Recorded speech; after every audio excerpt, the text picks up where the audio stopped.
अस्सलामु अलैकुम व रहमतुल्लाहि व बरकातुहू। अल्हम्दुलिल्लाहि कफ़ा व सलामुन अला इबादिहि अल्लज़ीना इस्तफ़ा, अम्मा बाद। मोहतरम नाज़रीन इकराम, कुर्बानी सवाल व जवाब की नशिस्त में आप हजरात का इस्तक़बाल है।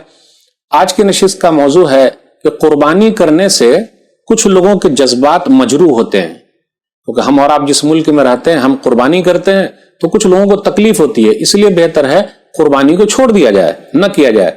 मेरे भाइयों, अगर देखा जाए तो लोगों को इस्लाम ही से तकलीफ है, तो क्या इस्लाम को छोड़ दीजिएगा?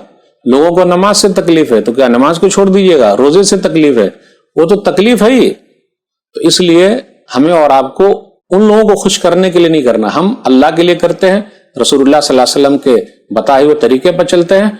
और जो लोग इस्लाम पे नहीं है वो कभी भी खुश होने वाले नहीं है। एक आयत पर गौर कीजिए, सूरह बकरा सूरह नंबर 2 आयत नंबर 120, वलन तरज़ा अन्कल यहूद वलन नसारा हत्ता तत्तबिअ मिल्लतहुम कुल इन्ना हुदाल्लाहि हुवल हुदा, कि आपसे यहूद और नसारा राजी हो ही नहीं सकते जब तक कि आप उनके हिसाब से न चलने लगे। लेकिन याद रखिएगा, हिदायत तो वो अल्लाह ही की हिदायत है। वो कौन सा है? वो है इस्लाम। इसलिए मेरे भाइयों, लोगों के चक्कर में रहेंगे तो कुछ नहीं होगा, अल्लाह को खुश करना है। तो इसलिए जज्बात मजरूह होते हैं तो उनको सोचना चाहिए, भाई क्यों ऐसा ये कर रहे हैं।